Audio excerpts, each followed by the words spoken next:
Dr. MParuchuri, during this final segment, let's see if we can deal with some of what we've already identified as current economic problems, understanding that the issues that we're facing now seem to be long-term in a real sense, and that there has to be some kind of suggestion in terms of what do we do and some of the issues that are involved. Now, let's talk about it from that perspective. Okay, we were talking about the financial institution problem and all that.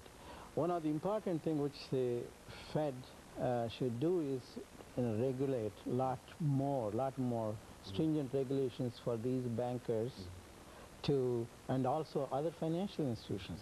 Don't forget, everybody thinks Merrill Lynch is one of the greatest, biggest company in this country, biggest brokerage house and the investment banker.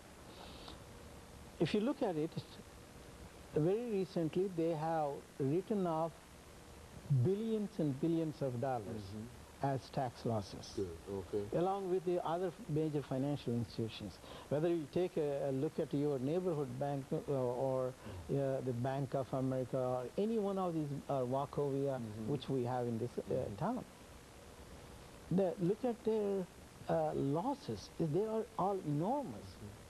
And the question here is, who is going to be affected? It's the stockholder. And when the banks fail, or when the banks don't lend you the money, say right now they want to have the highest credit rating or the score if you want to borrow some money. Against. But when you go there, even if you are on the top list, top 1%, 2% list, they are very hesitant to give you the loan. So look at the demand for these houses, which are already depressed so bad. And when a good creditor, a good person with a good credit rating comes there, is trying to buy this house, what happens? The bank refuses to make the loan, and naturally the prices of these houses are going to be a lot worse.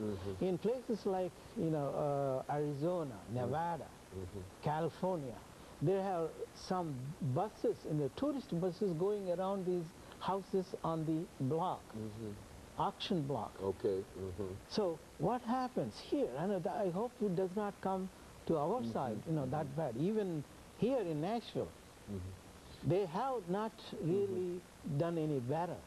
But the problem is not that serious as in these other states which I mentioned.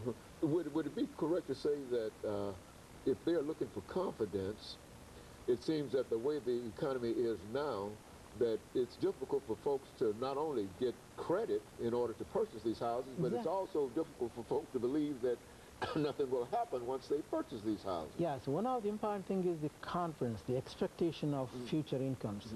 Here, look at this. We have been having a dual problem. Not only our unemployment rate has gone up to 6.1%, on top of it, the inflation, which is the price increases, is also there. Normally they should go in opposite direction, but they have not. Now it's because the administration policies have not been in the right direction. That's my personal feeling.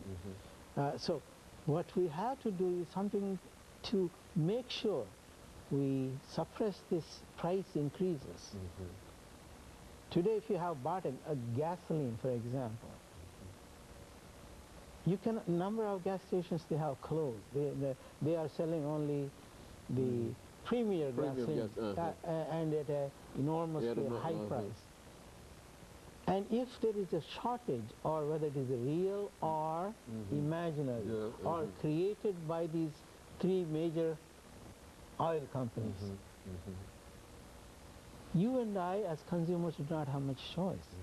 It is where the government has to step in. As a matter of fact, yesterday and the day before, a number of students and other friends have been complaining about the gouging by these oil companies, by these few oil companies, which is illegal.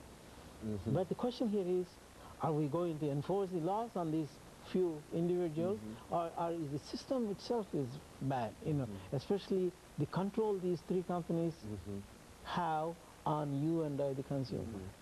Do we have any